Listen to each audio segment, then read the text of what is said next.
Summertime is here and so are cherries, so today I'm putting a fruity twist on a classic with this cherry tiramisu. It's layered, luscious, and just the right amount of balance of rich, creamy, and refreshing. We've got soft espresso soaked ladyfingers, a light mascarpone filling, a bright cherry compote, and a finishing touch of dark chocolate to bring it all together. Let's get started with that cherry compote. You'll need about 3 cups of fresh cherries pitted. Yes, it's a bit of a job, but honestly it's quite meditative, especially with a cherry pitter. Once they're all pitted, toss them into a saucepan along with 1 tablespoon of sugar, half teaspoon of salt, 1/4 cup of water, and 1 tablespoon of kirsch, which is a cherry liqueur that really deepens the flavor. But if you don't have it, you can skip or sub with something like brandy or amaretto. Set the pot over a medium heat and bring it up to a gentle simmer. Let the cherries cook for about 15 minutes, stirring occasionally. You'll start to see them break down and the liquid thickening into a syrupy, jammy texture. When it's reduced by about 2/3, stir in 1 tablespoon of fresh lemon juice to brighten everything up. Then mash the cherries lightly with a potato masher. You don't want a puree, just break them down a bit so the compote spreads nicely between the layers. Once that's done, set it aside to cool completely. While the compote's cooling, we'll move on to the mascarpone filling. In a heatproof bowl, whisk together 6 egg yolks and 1 cup of sugar. Place the bowl over a pot of gently simmering water, making sure the bottom of the bowl doesn't touch the water, and whisk constantly.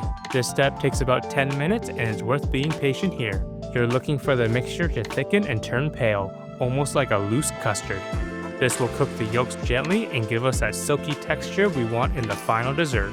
Once it's thickened, remove the bowl from the heat and let it cool slightly, just a few minutes in room temperature. Then whisk in 1½ cups of mascarpone cheese. Do this gently and don't overmix. Mascarpone can split if it's handled too much, so go slow until it's smooth and combined.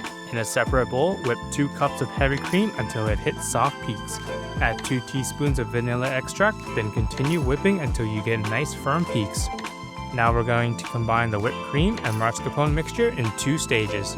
Start by whisking in half the cream, this lightens the base, and then gently fold in the rest using a spatula.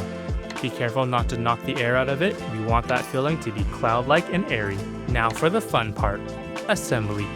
Quickly dip each ladyfinger into the espresso, just for a second or 2, and make sure they don't get soggy. Lay them out in a single layer in the bottom of a 9x9 dish.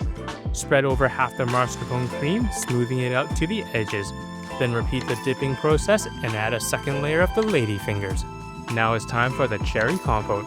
Spoon it evenly over the ladyfingers, letting that gorgeous syrup sink in. Finish with the rest of the mascarpone cream on top. I like to pipe the top layer for a more decorative finish, but you can also just smooth it with a spatula. It's totally up to you. Once it's all layered, cover the dish and pop it in the fridge for at least 6 hours, or better yet, overnight. This part is key as it gives the flavors time to mingle and the texture becomes even more dreamy and sliceable. When you're ready to serve, take it out of the fridge and give it a final touch. A generous shower of dark chocolate microplanned right over top. The bitterness of the chocolate plays perfectly with the cherries and the sweet cream. And that's it. Cherry Tiramisu, my new go-to summer dessert.